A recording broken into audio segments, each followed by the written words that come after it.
ಕಾಲೇಜ್ನಲ್ಲಿ ಕೂಡ ನಾವು ಈ ಕಾರ್ಯಕ್ರಮವನ್ನು ಮಾಡಿದೋ ಒಂದು ಅಭಿಯಾನ ಜನರಿಗೆ ಸುರಕ್ಷತೆ ಅಂದರೆ ಯಾವ ರೀತಿಯಾಗಿ ಸಂಚಾರ ನಿಯಮಗಳನ್ನು ಪಾಲಿಸಬೇಕು, ಯಾವ ರೀತಿಯಾಗಿ ಹೆಲ್ಮೆಟನ್ನು ಧರಿಸಬೇಕು, ಹೆಲ್ಮೆಟ್ ಧರಿಸದೇ ಇರೋದ್ರಿಂದ ಏನೆಲ್ಲ ಪ್ರಾಬ್ಲಮ್ಗಳಾಗುತ್ತೆ ಅಂತ. ಸೊ ಇದಕ್ಕೆ ಸಂಬಂಧಪಟ್ಟಂಗೆ ನಮ್ಮ ಜೊತೆ ಮಾತನಾಡಲಿಕ್ಕೆ ಈಗ SVG ಗ್ರೂಪ್ ಆಫ್ ಇನ್ಸ್ಟಿಟ್ಯೂಟ್ನ ಚೇರ್ಮನ್ ಆಗಿರುವಂತಹ ವಿಶ್ವನಾಥ್ ಶೇಷಾಚಲ ಸರ್ ಇದ್ದಾರೆ ನಮ್ಮ ಜೊತೆ. ಸರ್ ನಮಸ್ತೆ. ನಮಸ್ತೆ ಸರ್. ನಿಮಗೆ ಗೊತ್ತಿದೆ ಈಗಾಗಲೇ ರೆಡ್ FM ಸತತ 7 ವರ್ಷಗಳಿಂದ ಕೂಡ ಗಣೇಶ ಬಂದ ಹೆಲ್ಮೆಟ್ ತಂದ ಈ ಕಾರ್ಯಕ್ರಮವನ್ನು ಬಹಳ ಅಚ್ಚುಕಟ್ಟಾಗಿ ಮಾಡ್ಕೊಂಡು ಬಂದಿದ್ದಾರೆ. ಜನರಿಗೆ ಒಂದು ಅರಿವನ್ನು ಕೂಡ ಮೂಡಿಸ್ತಾ ಇದ್ದಾರೆ. ಈ ಕಾರ್ಯಕ್ರಮದ ಬಗ್ಗೆ ನೀವೇನು ಹೇಳ್ತೀರಾ? ರೆಡ್ FM ಅವರು ಸತತವಾಗಿ 7 ವರ್ಷದಿಂದ ಈ ಕಾರ್ಯಕ್ರಮ ಮಾಡ್ತಾ ಇದ್ದಾರೆ. ನಮ್ಮಲ್ಲೇ ಬಹುಶಃ 3ನೇ ವರ್ಷ 4ನೇ ವರ್ಷ ಈ ಕಾರ್ಯಕ್ರಮ ಸತತವಾಗಿ ಆಗ್ತಾ ಇರೋಂಥದ್ದು.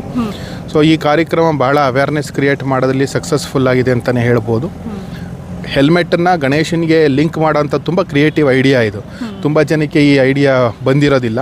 ಸೊ ಗಣೇಶಂಗಾದರೆ ಇನ್ನೊಂದು ಮುಖ ಸಿಕ್ತು, ನಿಮಗೆ ಆ ಅವಕಾಶ ಇಲ್ಲ, ಹಾಗಾಗಿ ನೀವು ಹೆಲ್ಮೆಟ್ ಹಾಕ್ಕೊಳ್ಳಿ ಅಂತ ಹೇಳೋಂಥದ್ದು ಇದೆಯಲ್ಲ, ಇದು ಭಾಳ ನೆನಪಿರೋ ಅಂಥ ವಿಚಾರ ಅಂತ ಅನಿಸುತ್ತೆ. ತುಂಬ ಜನಕ್ಕೆ ಇದು ಕನೆಕ್ಟ್ ಆಗುತ್ತೆ ಭಾಳ ಫಾಸ್ಟಾಗಿ. ಆಮೇಲೆ ಜೊತೆಗೆ ಹಬ್ಬದ ವಾತಾವರಣ ಇರೋದ್ರಿಂದ ಜನಗಳಿಗೊಂದು ಸ್ವಲ್ಪ ಎಕ್ಸೆಪ್ಟೆನ್ಸ್ ಚೆನ್ನಾಗಿರುತ್ತೆ. ಈ ಟೈಮಲ್ಲಿ ಇದನ್ನು ಮಾಡೋವಂಥದ್ದು ಭಾಳ ಕ್ರಿಯೇಟಿವ್ ವಿಚಾರ.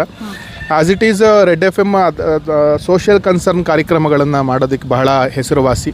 ಹಾಗೆ ಮೈಸೂರಲ್ಲಿ ಇಂತಹ ಸಾಕಷ್ಟು ಕಾರ್ಯಕ್ರಮಗಳನ್ನು ಮಾಡ್ತಾರೆ ಇರ್ತಾರೆ. ಅದರಲ್ಲಿ ಅವರು ಈಗ ಒಂದೊಂದು ಕಾರ್ಯಕ್ರಮ ಹೈಲೈಟ್. ಸೊ ಹಾಗಾಗಿ ಈ ಕಾರ್ಯಕ್ರಮ ಬಹಳ ಸಕ್ಸಸ್ಫುಲ್ಲಾಗಿ ನಡೆದಿದೆ. ನಮ್ಮ ಮಕ್ಕಳಿಗೂ ಒಂದಷ್ಟು ಅವೇರ್ನೆಸ್ ಸಿಕ್ಕಿದೆ ಅಂತ ಅನ್ಕೋತೀನಿ. ಎಸ್ಪೆಷಲಿ ಯೂತ್ ಇವತ್ತೊಂದು ದಿವಸ ಹೆಲ್ಮೆಟ್ ಹಾಕ್ಕೊಳ್ಳದೆ ಭಾಳ ಟ್ರಾಫಿಕ್ ರೂಲ್ಗಳನ್ನು ಸೈಡಿಗೆ ಹಾಕಿ ಅವ್ರಿಗೂ ತೊಂದರೆ ಮಾಡಿಕೊಂಡು ಬೇರೆಯವ್ರಿಗೂ ತೊಂದರೆ ಮಾಡಿ ಈ ಥರ ವಿಚಾರಗಳು ಸಾಕಷ್ಟು ಕೇಳ್ತಾ ಇರ್ತೀವಿ. ಸೊ ಈ ಒಂದು ಇದರಲ್ಲಿ ಈ ಒಂದು ಸಿಚುಯೇಷನ್ ಇರೋದ್ರಿಂದ ಇಂಥ ಕಾರ್ಯಕ್ರಮ ಭಾಳ ಹೆಲ್ಪ್ಫುಲ್ ಆಗುತ್ತೆ ಅಂತ ನನಗೆ ಅನಿಸುತ್ತೆ. ಸರ್, ಈಗ ಮಕ್ಕಳಿಗೂ ಕೂಡ ಈಗ ಆಲ್ಮೋಸ್ಟ್ ಸ್ಕೂಲ್ನಲ್ಲಿ ಹೆಂಗೆ ಅಂತಂದರೆ ಬಿಲೋ 18 ಇರ್ತಾರೆ, ಅವ್ರುಗಳು DL ಮಾಡಿಸ್ಕೊಂಡಿರಲ್ಲ, ಹೆಲ್ಮೆಟ್ ಧರಿಸಲ್ಲ, ಗೊತ್ತಿರುತ್ತೆ ಇತ್ತೀಚಿನ ಕಾಲದ ಮಕ್ಕಳು ಯಾವ ರೀತಿ ಇರ್ತಾರೆ ಅಂತ. ಸೊ ಮಕ್ಕಳಿಗೆ ಹೇಳೋದಾದ್ರೆ ಜೊತೆಗೆ ಸಾರ್ವಜನಿಕರಿಗೆ ಏನು ಒಂದು ಸಂದೇಶ ಕೊಡ್ತಾರೆ? ಸಂದೇಶ ಏನಿಲ್ಲ, ನಮ್ಮ ಜೀವ ನಮಗೆ ಇಂಪಾರ್ಟೆಂಟು, ಬೇರೆಯವ್ರ ಜೀವನೂ ನಮಗೆ ಇಂಪಾರ್ಟೆಂಟು. ಸೊ ಹಾಗಾಗಿ ಒಂದು ಅಪಘಾತ ಆಗಬೇಕಾದಾಗ ನಮಗೆ ಸಮಸ್ಯೆ ಆಗುತ್ತೋ ಎದುರುಗಡೆ ಇರೋವಾಗ ಸಮಸ್ಯೆ ಆಗುತ್ತೋ ಯಾರಿಗೂ ಗೊತ್ತಿಲ್ಲ. ಹಾಗಾಗಿ ಅಪಘಾತ ಮಾಡ್ಕೊಳ್ಳೋದೇ ಇರೋದು ಒಳ್ಳೆಯದು. ನಮಗೆ ಸಮಸ್ಯೆ ಆದರೆ ನಮ್ಮನೇಲಿರೋರು ಸಫರ್ ಆಗ್ತಾರೆ, ಬೇರೆಯವ್ರಿಗೆ ಸಮಸ್ಯೆಯಲ್ಲಿರೋದಾದರೆ ಅವ್ರ ಮನೆ ಸಿಚುವೇಶನ್ ಏನು ಬೇರೆ ಇರೋದಿಲ್ಲ. ಈಗ ಯಾರೂ ಕೂಡ ಮಿಡ್ಲ್ ಕ್ಲಾಸ್ ಜನ, ಲೋವರ್ ಮಿಡ್ಲ್ ಕ್ಲಾಸ್ ಜನ ಬಿಟ್ಟರೆ ಯಾರೂ ಕೂಡ ರೋಡಲ್ಲಾಗಲಿ ಆಟೋದಲ್ಲಾಗಲಿ ಬೈಕಲ್ಲಾಗಲಿ ಓಡಾಡಲ್ಲ. ಎಲ್ಲ ದೊಡ್ಡ ದೊಡ್ಡ ಐಷಾರಾಮಿ ಕಾರ್ಗಳಲ್ಲಿ ಓಡಾಡ್ತಾರೆ. ಈ ರೋಡಲ್ಲಿ ಓಡಾಡೋರೆಲ್ಲ ಸ್ವಲ್ಪ ಹಣ ಇದು ವಿಚಾರದಲ್ಲಿ ತುಂಬ ಒಂದು ಮಿಡ್ಲ್ ಕ್ಲಾಸ್ ಲೈಫನ್ನು ಲೀಡ್ ಮಾಡೋರೇ ಆಗಿರ್ತಾರೆ. ಹಾಗಾಗಿ ನಾವು ಓಡಾಡ್ತಾ ಇರೋಂಥದ್ದು ಅಂಥ ಜನಗಳ ಮಧ್ಯನೇ. ಆವಾಗ ನಾವು ಎಷ್ಟು ಕೇರ್ಫುಲ್ ವಿಚಾರಗಳು ಸಾಕಷ್ಟು ಕೇಳ್ತಾ ಇರ್ತೀವಿ. ಸೊ ಈ ಒಂದು ಇದರಲ್ಲಿ ಈ ಒಂದು ಸಿಚುಯೇಷನ್ ಇರೋದ್ರಿಂದ ಇಂಥ ಕಾರ್ಯಕ್ರಮ ಭಾಳ ಹೆಲ್ಪ್ಫುಲ್ ಆಗುತ್ತೆ ಅಂತ ನನಗೆ ಅನಿಸುತ್ತೆ. ಸರ್, ಈಗ ಮಕ್ಕಳಿಗೂ ಕೂಡ ಈಗ ಆಲ್ಮೋಸ್ಟ್ ಸ್ಕೂಲ್ನಲ್ಲಿ ಹೆಂಗೆ ಅಂತಂದರೆ ಬಿಲೋ 18 ಇರ್ತಾರೆ, ಅವ್ರುಗಳು DL ಮಾಡಿಸ್ಕೊಂಡಿರಲ್ಲ, ಹೆಲ್ಮೆಟ್ ಧರಿಸಲ್ಲ, ಗೊತ್ತಿರುತ್ತೆ ಇತ್ತೀಚಿನ ಕಾಲದ ಮಕ್ಕಳು ಯಾವ ರೀತಿ ಇರ್ತಾರೆ ಅಂತ. ಸೊ ಮಕ್ಕಳಿಗೆ ಹೇಳೋದಾದ್ರೆ ಜೊತೆಗೆ ಸಾರ್ವಜನಿಕರಿಗೆ ಏನು ಒಂದು ಸಂದೇಶ ಕೊಡ್ತಾರೆ? ಸಂದೇಶ ಏನಿಲ್ಲ, ನಮ್ಮ ಜೀವ ನಮಗೆ ಇಂಪಾರ್ಟೆಂಟು, ಬೇರೆಯವ್ರ ಜೀವನೂ ನಮಗೆ ಇಂಪಾರ್ಟೆಂಟು. ಸೊ ಹಾಗಾಗಿ ಒಂದು ಅಪಘಾತ ಆಗಬೇಕಾದಾಗ ನಮಗೆ ಸಮಸ್ಯೆ ಆಗುತ್ತೋ ಎದುರುಗಡೆ ಇರೋವಾಗ ಸಮಸ್ಯೆ ಆಗುತ್ತೋ ಯಾರಿಗೂ ಗೊತ್ತಿಲ್ಲ. ಹಾಗಾಗಿ ಅಪಘಾತ ಮಾಡ್ಕೊಳ್ಳೋದೇ ಇರೋದು ಒಳ್ಳೆಯದು. ನಮಗೆ ಸಮಸ್ಯೆ ಆದರೆ ನಮ್ಮನೇಲಿರೋರು ಸಫರ್ ಆಗ್ತಾರೆ, ಬೇರೆಯವ್ರಿಗೆ ಸಮಸ್ಯೆಯಲ್ಲಿರೋದಾದರೆ ಅವ್ರ ಮನೆ ಸಿಚುವೇಶನ್ ಏನು ಬೇರೆ ಇರೋದಿಲ್ಲ. ಈಗ ಯಾರೂ ಕೂಡ ಮಿಡ್ಲ್ ಕ್ಲಾಸ್ ಜನ, ಲೋವರ್ ಮಿಡ್ಲ್ ಕ್ಲಾಸ್ ಜನ ಬಿಟ್ಟರೆ ಯಾರೂ ಕೂಡ ರೋಡಲ್ಲಾಗಲಿ ಆಟೋದಲ್ಲಾಗಲಿ ಬೈಕಲ್ಲಾಗಲಿ ಓಡಾಡಲ್ಲ.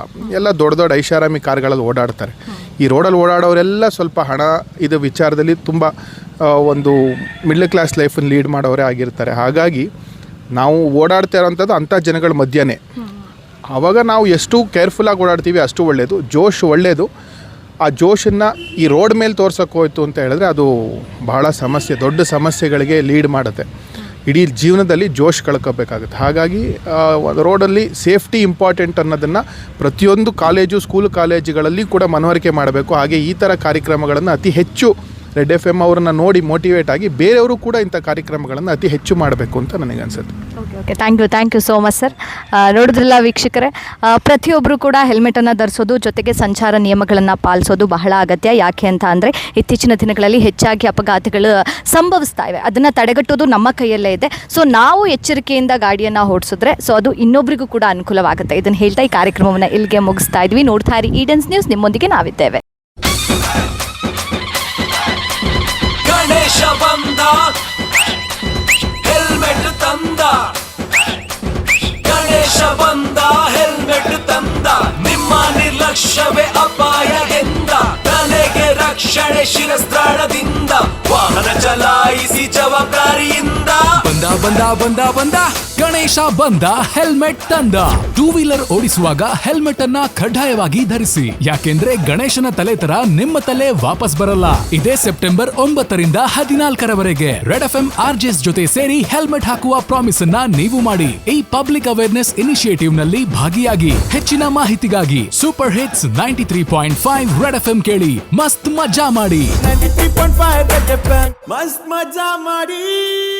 ಗಣೇಶ ಬಂದ ಹೆಲ್ಮೆಟ್ ತಂದ presented by Apollo BGS hospital. ಈಗ ಮೆಡಿಕಲ್ ಎಮರ್ಜೆನ್ಸಿ ಯಾವುದೇ ಇರಲಿ 1066ಗೆ ಕರೆ ಮಾಡಿ. Apollo 5G connected smart ambulance ಸೇವೆ ಪಡೆಯಿರಿ. Powered by Phoenix Suzuki. ಈಗ ಫೀನಿಕ್ಸ್ ಸುಜುಕಿಯಲ್ಲಿ ಸುಜುಕಿ ಆವೆನಿಸ್ ಖರೀದಿಸಿ ಹೊಸ 4 ಕಲರ್ ಆಪ್ಷನ್ಸ್ ನೊಂದಿಗೆ. ಪ್ರಿಂಟ್ ಪಾರ್ಟ್ನರ್ ನಂಬರ್ 1 ಕನ್ನಡ ದಿನಪತ್ರಿಕೆ ವಿಜಯವಾಣಿ. ಟೆಲಿವಿಷನ್ ಪಾರ್ಟ್ನರ್ ಈಡನ್ಸ್ ನ್ಯೂಸ್.